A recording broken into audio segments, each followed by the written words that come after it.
My name is Heather Kingsley. I'm 30 years old, and this is the story of how I was humiliated in front of my fiancé's elite family, and how I turned their arrogance into ashes. It happened on a night that should have been beautiful. I had spent weeks preparing for Dylan's family engagement dinner, stressing over everything from what to wear to how to pronounce the menu items at the 3-star French restaurant his mother insisted on. I had finally settled on a navy dress I could barely afford, with borrowed pearl earrings and a low bun that I hoped made me look elegant. Not rich girl elegant, but respectable enough not to be laughed out of the room. Dylan had told me, promised me, that they'd love me. That his parents, especially his father Gregory Whitmore, just needed time to warm up. That once they saw who I really was, an elementary school teacher who worked 2 jobs, cared for her ailing father, and never asked anyone for anything, they'd embrace me like family. But he was wrong. Horribly wrong. The moment we arrived at the Ellsworth Hotel's rooftop, it was as if the temperature dropped 10 degrees. Gregory's eyes scanned me like I was an entry on a spreadsheet. His mother, Jeanette, gave a smile so faint it barely curled her lips. Dylan squeezed my hand under the table. "Just breathe," he whispered. Breathe? When I felt like I was being audited? I tried my best to join the conversation, smiled when appropriate, listened attentively, even managed a few comments about my students. But I might as well have been invisible. Gregory talked over me. Jeanette corrected my pronunciation of bouillabaisse. And then it came, the moment that would change everything. "So, Heather," Gregory said, swirling his wine glass with that arrogant smirk that only old money can wear, "before we welcome you into the Whitmore family, we'd like to discuss a few essentials." I froze. Dylan tensed beside me. "Dad." Gregory ignored him. "You're a schoolteacher. Admirable, really. But let's be frank. The financial disparity is obvious. There will, of course, be a prenuptial agreement." It was like the air had been punched out of the room. I tried to maintain my composure. "I understand. I never asked for." "Of course you didn't," he cut in. "But love can be very strategic. Dylan's a smart man. You seem well-placed. Strategic, even." There it was. The implication. The ugly truth behind his polite smile, that I was a gold digger. I waited for Dylan to stand up, to defend me, to say even one word in my honor. But what I got instead was a laugh. Not loud. Not booming. Just a soft, awkward chuckle. Like he didn't know how to respond, so he defaulted to the sound of betrayal. I didn't cry. Not then. Instead, I stood up. Took off the engagement ring, his family heirloom, and placed it gently on the linen napkin in front of me. "I didn't come here to ask for a life," I said, my voice shaking with fury disguised as grace. "I came because I thought I'd found someone worth building one with. I was wrong." And then I walked away. I don't remember the elevator ride down. Just the sensation of my heels crunching into gravel in the parking lot as I gripped my clutch like a lifeline. I called a ride, got home, and collapsed to the floor the moment I closed the door. No lights. No phone. No shoes. I just sat in the dark, wondering if the last 3 years of my life had been a lie. He said he loved me. That I didn't have to prove anything. But the second his father threw dirt on my name, he didn't raise a finger. That laugh, it rang in my ears like a hammer striking glass. Was I wrong to leave? I asked myself that question over and over that night. Most women might have stayed. Smiled through the dinner. Swallowed their pride. But I couldn't. I wouldn't. Because if I let that moment pass, I'd be accepting a lifetime of silence just to fit in. The next morning, Dylan showed up at my door with a bouquet of daisies and a box of overpriced muffins.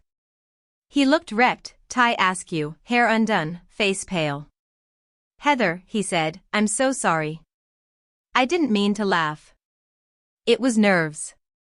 I didn't expect my dad to say that. I let him talk. Listened to every word. But it all sounded like static in my ears. His excuses didn't fix the bruise left on my dignity. His silence at that table said everything. When I asked him point blank what his father had said about me before dinner, he hesitated. That you weren't one of us. That I should rethink things. And he did rethink things, didn't he? He chose silence. He chose safety. He chose comfort. I chose myself. I told him he could have said one sentence, just one, "Don't talk to her like that." But he didn't. And now, it was too late. He left without another word. And that was the moment I knew, this wasn't heartbreak. It was betrayal. Deep, systemic betrayal from a family who saw me as a project, not a person. And I was done being their project. But I wasn't done with them. Not yet. The 3 days that followed were strange. Quiet in a way that didn't feel peaceful, more like the aftermath of an explosion. Like the air still hadn't settled. I went to work at the elementary school every morning as if nothing had changed. My fourth graders didn't care about engagement rings or power dinners. They cared about glitter glue and the fact that Jeremy put gum in Olivia's hair again. But in the spaces between lesson plans and lunch duty, I was unraveling. I hadn't told anyone what happened. Not my coworkers. Not my dad. Not even my best friend Sam, who usually knew everything. I wasn't ready to say it out loud, because part of me still wanted to believe it wasn't real. That Dylan would show up with more than daisies. That he'd walk into my classroom and say, "I told them all to go to hell for disrespecting you." But he didn't. What I got instead was a message. At exactly 6:30 a.m. on a Wednesday, my phone buzzed. An email from my school district's HR director. The subject line made my stomach drop, "Personnel concern, formal letter received." Inside was a brief note, "We received a letter from Mr. Gregory Whitmore regarding your emotional fitness to continue teaching, citing concerns about personal distractions affecting your performance." I stared at the screen, cold horror crawling up my spine. He didn't just insult me at dinner. He didn't just let me walk away with shattered pride. No, he was trying to destroy me. My career. My livelihood. The only thing in my life that had ever been completely mine. Mrs. Franklin, my school principal, called me in. She was calm, kind, supportive. "We're not taking the letter seriously, Heather," she assured me. "I've seen you teach. I know your students adore you. This is just noise." Noise. But noise can be lethal when it comes from powerful men with deep pockets. I held it together in her office. Smiled. Thanked her. But the second I got into my car, I slammed the door and screamed. Not out of sadness, but rage. He wanted me erased. Silenced. Removed. Because I had the audacity to walk away. Because I wouldn't sign the prenup. Because I wouldn't sit quietly and let them talk about me like I was a dollar sign in lipstick. I sat behind the steering wheel for nearly an hour, eyes wide open, hands gripping the seat like they were the only things keeping me from combusting. And somewhere in that hour, I made a decision. I wasn't going to defend myself anymore. I was going to outgrow them. I started small. I opened my laptop and began doing something I hadn't done in years. I researched grants, funding, business structures. I dusted off my old side project, Bright Path Learning Kits, a hands-on curriculum I had designed in graduate school for underfunded districts like mine. I'd tucked it away after Dylan said, "Maybe just focus on teaching, it's safer." But now I was done playing safe. For 2 months, I worked after school until midnight, every night. Updating the kits. Filming lesson demos. Building a clean, crisp website. I applied for a grant from the State Board of Education. I pitched it to every teacher group on Facebook and Reddit. I emailed district coordinators. Slowly, orders trickled in. Then came the spark. A local nonprofit for under-resourced schools picked up my kits and featured me in a teacher spotlight blog. That blog got shared by a popular education TikToker. Then a literacy foundation reached out. Then a private investor. It was happening. Slowly. Quietly. But surely. I never posted about it publicly. I didn't want attention. I wanted results. Meanwhile, Dylan? He sent a few texts. One was a picture of the beach where he proposed. Another said, "Still thinking about you. Every day." But no calls. No real apologies. Until a message came from someone else entirely. Jeanette Whitmore. She emailed me under the subject, "Afternoon tea? Just you and me." At first, I laughed bitterly. The last time I saw her, she'd practically winced at the way I held a wine glass. But curiosity is a stubborn thing. So, I agreed. One Friday, 4 p.m., at a lakeside cafe near the edge of town. She arrived dressed impeccably, of course. Cream sweater, Chanel scarf, hair like spun silver. But when she sat down, her eyes weren't cold anymore. They looked tired. Not weak. But worn, like a chandelier that had hung too long under too much weight. "I know Gregory crossed a line," she began, skipping pleasantries. "But I wanted you to hear something from me, not from gossip, not from Dylan." I listened in silence, sipping tea. "I used to be you," she said.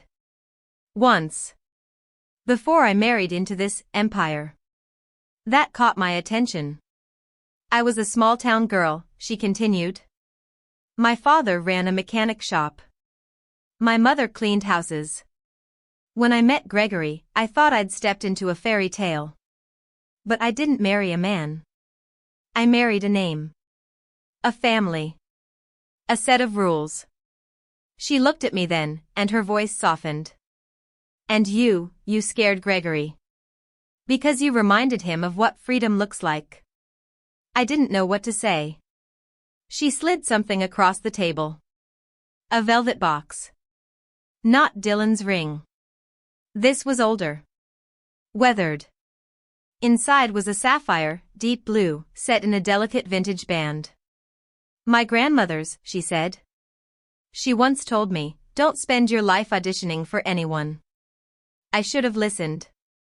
I stared at the ring, speechless. "I don't know if you'll ever forgive Dylan," Jeanette said. "But I hope you'll forgive yourself. For ever thinking you weren't enough."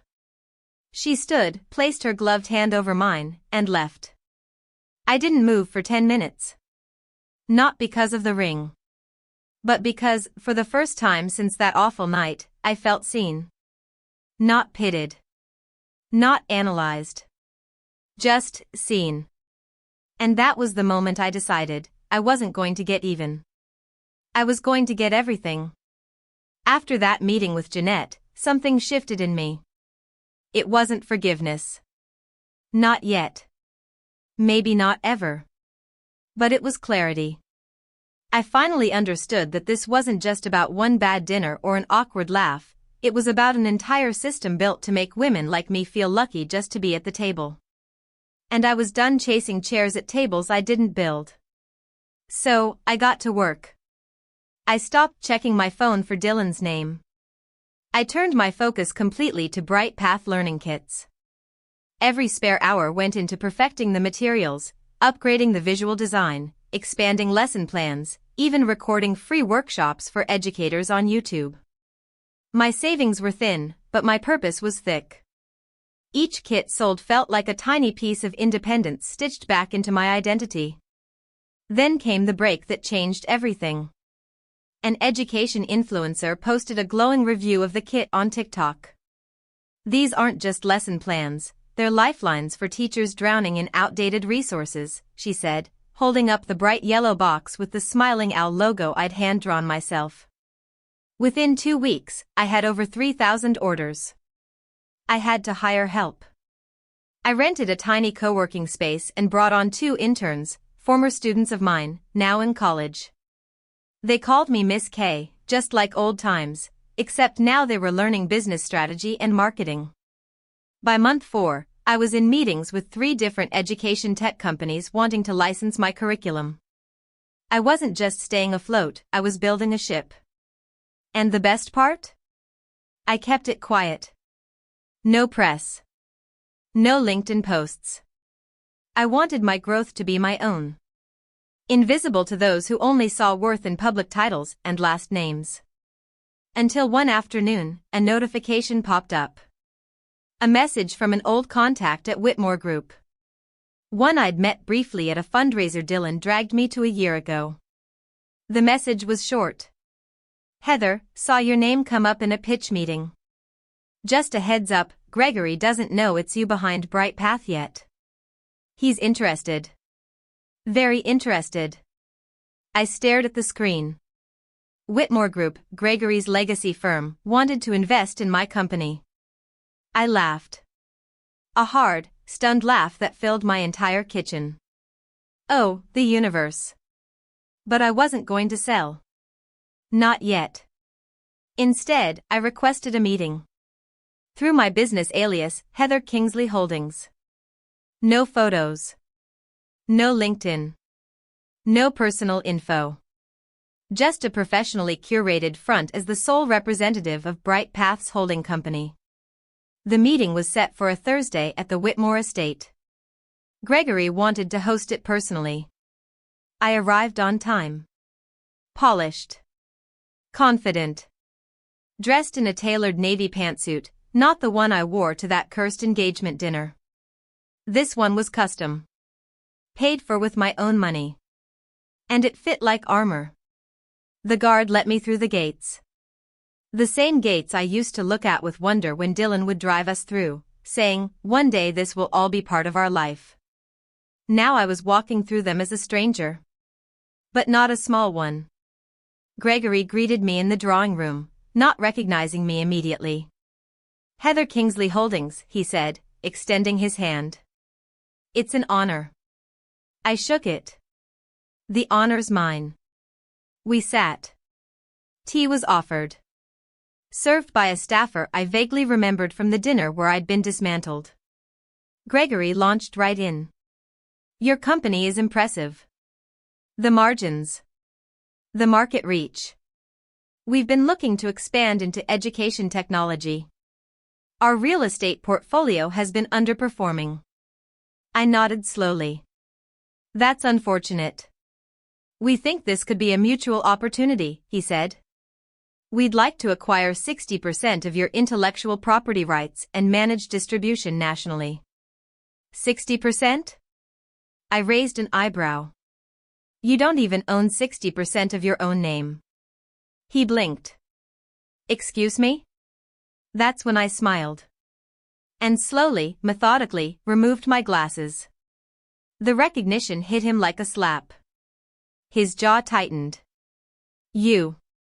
Heather, I said calmly. The gold digger. He looked stunned. Pale. Like he'd swallowed a nail. I didn't recognize you. Because you never bothered to really look at me, I replied. But that's all right.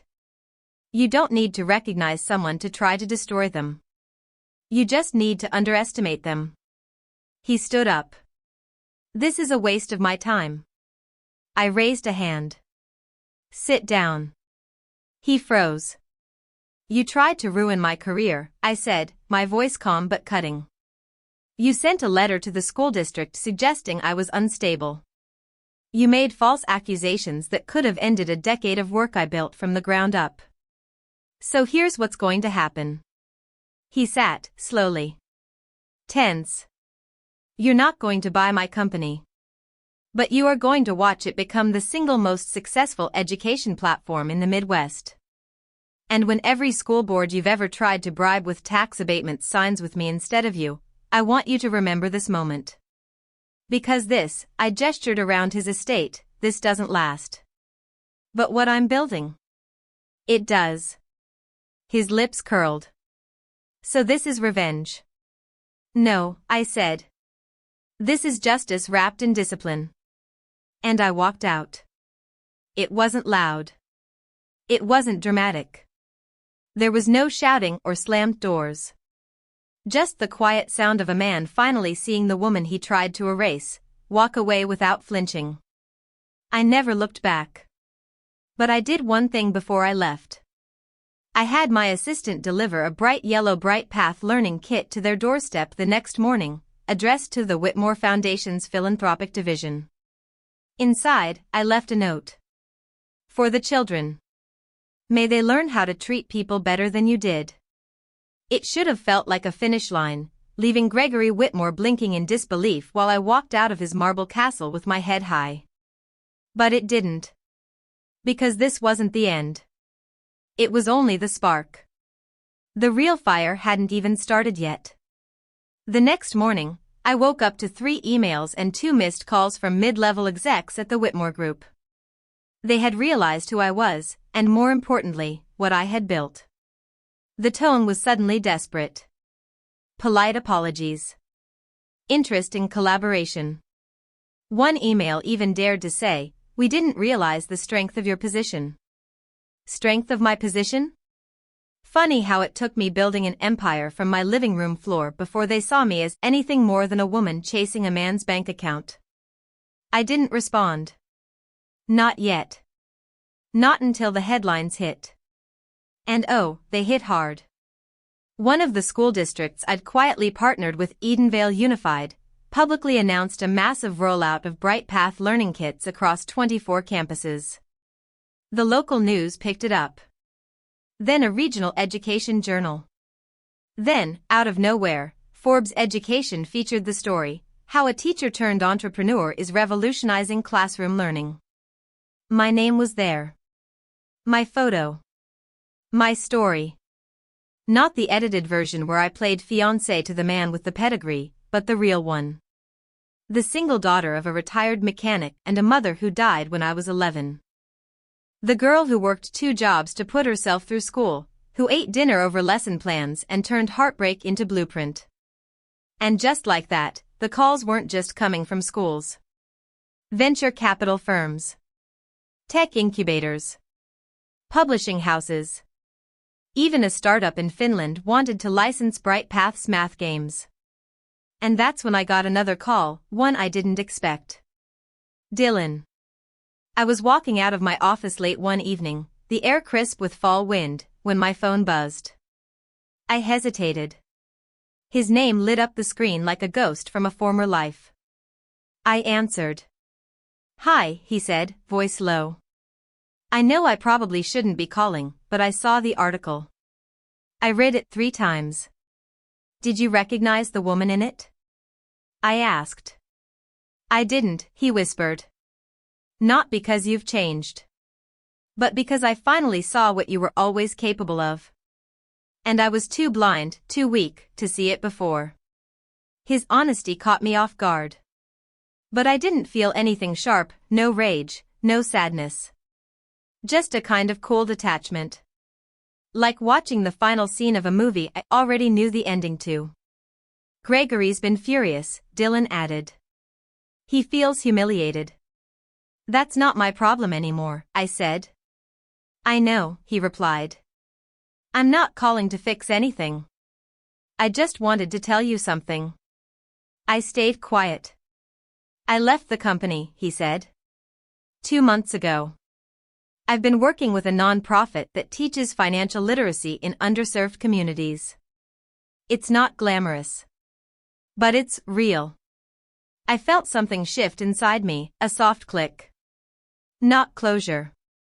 But confirmation. He was finally becoming the man I once hoped he'd be. But not for me. And that was okay. "I'm glad," I said simply. There was a long pause before he spoke again. "I also wanted you to know, they're selling the estate." I blinked. "What?" "My parents. Gregory overleveraged the property to fund a risky land deal 2 years ago. It tanked. They've been trying to quietly sell without alerting the public. But the estate's going to auction. My chest tightened. The Whitmore estate. The same place where I sat silently at that long, glistening dinner table, treated like a novelty, insulted as a gold digger. And now, it was crumbling. "Thank you for the call," I said. "I mean that. I just wish I'd stood up for you when it mattered," he said. "I don't," I replied. "Because if you had, I might still be there, trying to shrink myself to fit into your world." And I meant it. That night, I couldn't sleep. I kept thinking about that estate, the fortress on the hill with the columns and iron gates. I remembered how small I felt there. How invisible. Until I had an idea. A bold, dangerous, ridiculous idea. I called my lawyer the next morning. "Can you get me a seat at the estate auction?" I asked. She paused. "I can get you the whole room if you want it." The auction was scheduled for the following Thursday. It was quiet, off-market, done through an elite investment firm that handled distressed luxury assets. A room full of vultures with suits and sleek pens. I walked in wearing cream cashmere and flats. No jewelry. No assistants. Just me and my confidence. There were 5 other bidders. One was a hotel chain. Another was a Russian investor's proxy. Everyone looked bored. Detached. Until they saw me raise the bid. Then again. Then again. At one point, someone whispered, "Who is she?" No one knew. But when the auctioneer finally said sold, and announced my bid, Gregory's name fell out of his mouth next. Because he was in the back of the room. Pale. Frozen. Watching the woman he once tried to write off as emotionally unstable, by his family estate. I didn't turn to look at him. But as I walked up to finalize the documents, I felt the weight of poetic justice settle over my shoulders like a velvet robe. The Whitmore estate now belonged to me. To the woman he called a gold digger. But I didn't buy it for revenge. I bought it because I could. Because I wanted to turn the very place where I was humiliated into something better. Something mine. The first time I stood alone in the Whitmore estate after the purchase, I could still feel the ghosts of that dinner echoing through the halls. The sound of silverware clinking on porcelain. The cold judgment in Gregory's eyes. Dylan's laugh, low, nervous, unforgettable.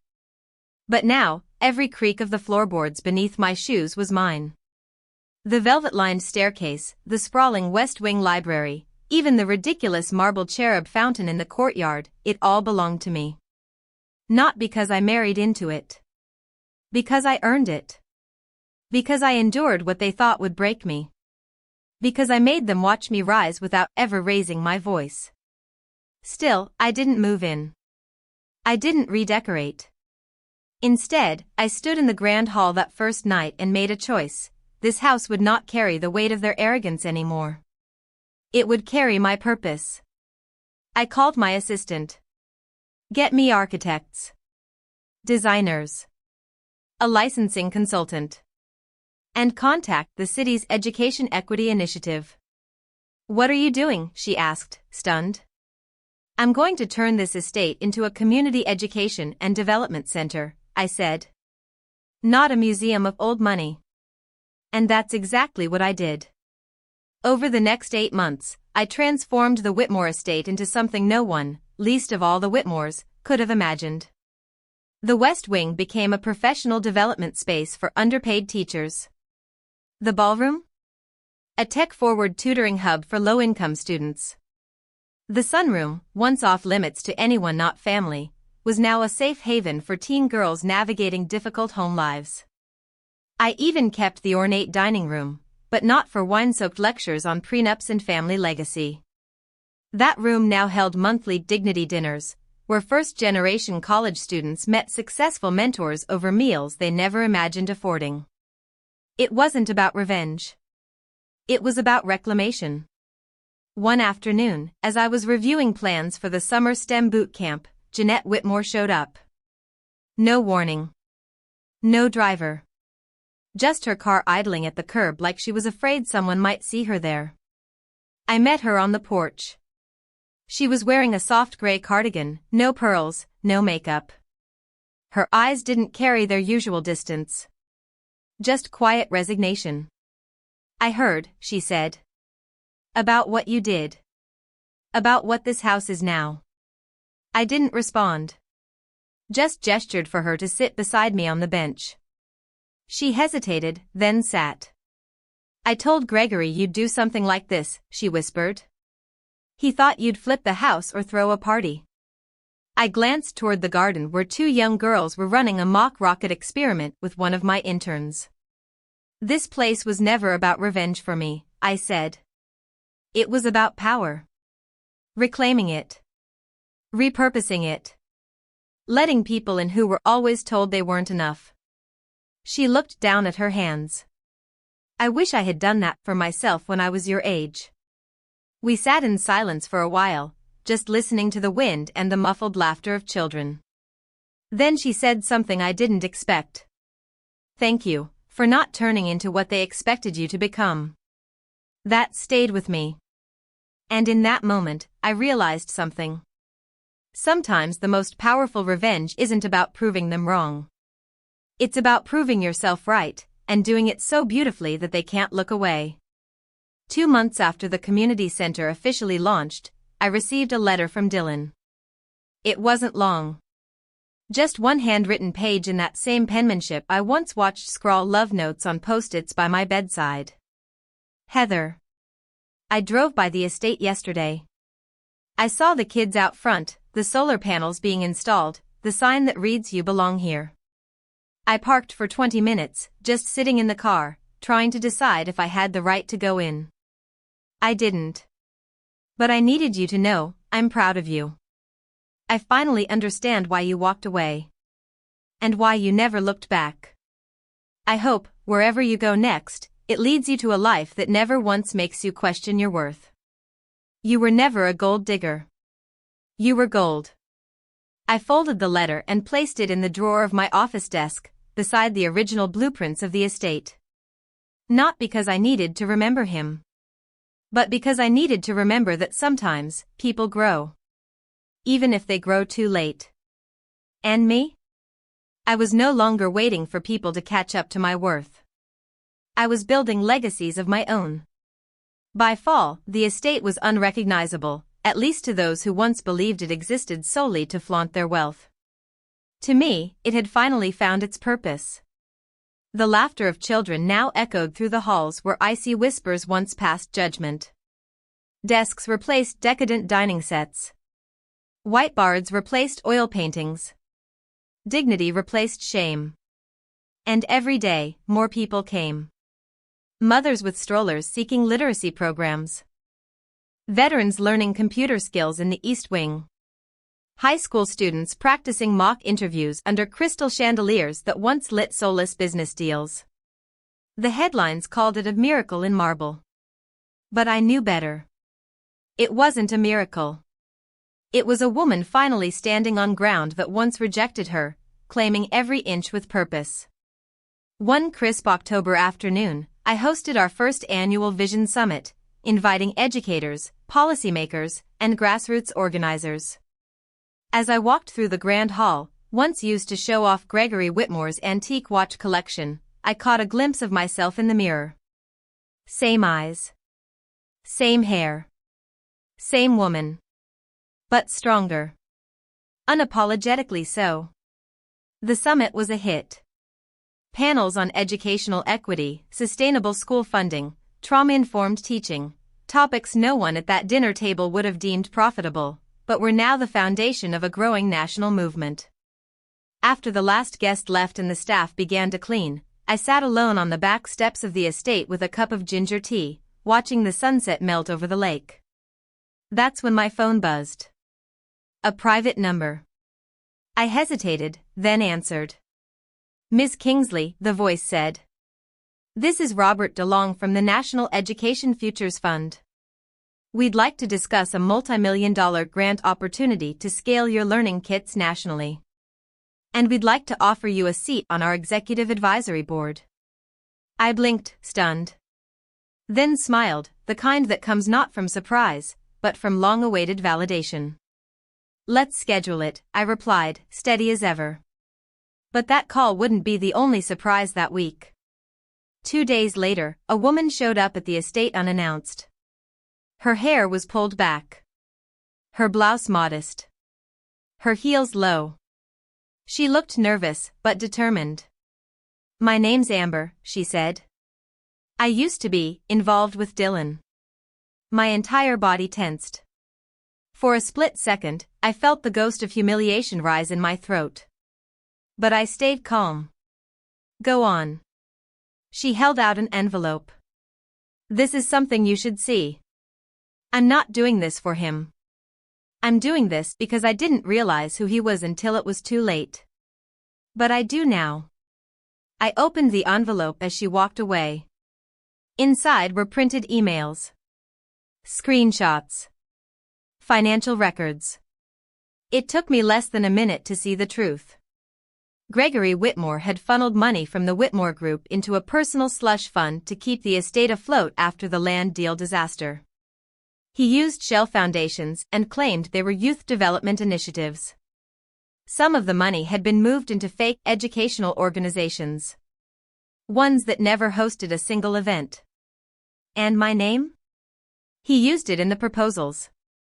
As a consultant of credibility. He had stolen my name. My platform. My credibility to save face. And tried to bury it behind fake smiles and polite silence. It wasn't just betrayal now. It was fraud. And he left a paper trail long enough to hang himself with. I spent the next 72 hours compiling everything.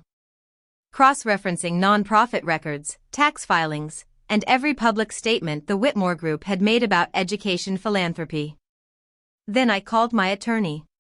I'm ready, I told her. Let's burn this thing down. The lawsuit hit headlines within days. Whitmore family faces multi-million-dollar fraud investigation. Whistleblower claims used community leader's name without consent. The education community rallied behind me instantly. So did parents, teachers, and even politicians who once politely ignored my emails. Suddenly, Bright Path wasn't just a curriculum. It was a movement. Gregory tried to fight it. Tried to buy silence. But the receipts were too loud. He was forced to step down from his own firm. Their investors pulled out. The family trust froze. The empire crumbled like dust beneath the weight of one truth they couldn't bury. That the woman they called a gold digger had more integrity in her pinky than their entire boardroom combined. And while Gregory hid from the press in some gated villa, I was standing in front of students at the estate, now named the Heather Kingsley Center for Educational Justice. There was no velvet rope, no lineage requirement, no silent expectation of fitting in. Just a single phrase etched into the marble plaque at the entrance. No one belongs here more than you. The day we unveiled the plaque, the autumn wind was strong, but not enough to carry away the tears I saw in the eyes of the women standing beside me. Teachers, single mothers, former students now grown into educators themselves. People who knew what it was to be overlooked. To be told they weren't enough. We stood beneath the grand archway that once marked the Whitmore estate. But now, engraved in stone, was a new name. A new story. A story written not in inheritance, but in resilience. That night, I didn't go home. I stayed in one of the converted guest suites, modest, warm, simple. The same room Jeanette had once told me was only for family. I lit a candle, opened my journal, and wrote. You are not here because someone made room for you. You are here because you built the damn room yourself. And it was true. I had spent years trying to prove I belonged at a table that was never meant for me. And when I stopped asking, I built my own. I hadn't heard from Dylan since the lawsuit broke. I assumed he was lying low, distancing himself from the wreckage of his father's empire. But one evening, as I was walking through the East Wing library, now filled with children's books and quiet study nooks, I saw a familiar figure standing near the window. He turned. It was Dylan. But not the man I had once mistaken for my future. This Dylan looked different. Not in the tired, regret-filled way I'd seen before, but steadier. Softer. He wore no designer anything. Just a hoodie and jeans. Like a man who had finally learned to live without performance. I didn't mean to intrude, he said, stepping back. One of the volunteers said I could come in. I just wanted to see it. I nodded. You're not intruding. We stood in silence, watching a young girl read aloud to her little brother in the corner. Her voice bright, proud. His giggles loud enough to make the walls feel alive. I wanted to say congratulations, Dylan said finally. What you built, it's more than anything my family ever did with this place. I didn't build it to compete with your family, I replied. I built it to erase what they did here. He nodded, swallowing hard. I know. He reached into his coat and pulled out a small envelope. I kept this, he said. All this time. I didn't know if I had the right to give it to you. But after everything, maybe it belongs to you again. I opened it. It was the original engagement ring. The one I had left on the napkin. But inside the envelope was also a note, handwritten in neat script. To the woman who taught me that silence is louder than words. You deserved someone who would speak for you. You became someone who never needed it. I will never stop learning from you. D. I held the ring for a moment. It sparkled, but not like before. Not like a promise. Now, it felt like a relic of a life I'd outgrown. I placed it back in the envelope and handed it to him. You can keep it, I said. As a reminder that love isn't enough if it doesn't come with courage. He didn't argue. He just smiled sadly, nodded, and walked away, out the same doors I had once left through with my heart in pieces. This time, I didn't feel broken. I felt whole. 6 months later, the Kingsley Center received national recognition from the Department of Education. I was invited to speak at the Capitol on innovative reform in public schooling. On stage, with lights blazing and cameras clicking, I didn't talk about Dylan. Or Gregory. Or even the lawsuit. I talked about dignity. About the thousands of women who are told they have to earn their place in rooms they already deserve to stand in. About the girls who are taught to shrink to fit into someone else's version of success. And then I said the words I had once whispered to myself in the dark, mascara running down my face after that fateful dinner. You don't need to be approved to be powerful. You don't need a ring to be radiant. And you sure as hell don't need a family name to make your own legacy. The room erupted. And somewhere deep inside, the part of me that once doubted she was enough, finally exhaled. Today, the Kingsley Center serves over 10,000 students and teachers annually. It's expanded into 3 more states. I sit on national education boards. I mentor young women entrepreneurs. I write, I teach, I lead. Not because someone gave me permission, but because I gave it to myself. Sometimes, when I walk the halls of the old estate, I still catch a glimpse of the woman I used to be. Nervous. Soft-spoken. Desperate to belong. And I smile. Because she didn't disappear. She became me. A woman who was called a gold digger, and ended up buying the very estate built to keep her out. Heather's story is a reminder that walking away isn't weakness, it's power. Sometimes, the loudest revenge is not vengeance at all, but transformation. Choosing yourself, building a new path, and letting those who doubted you watch in stunned silence as you rise. Would you have had the strength to do what Heather did? Share your thoughts in the comments. And if this story moved you, don't forget to subscribe to Revenge Echoes, where dignity speaks louder than money, and every story ends with justice.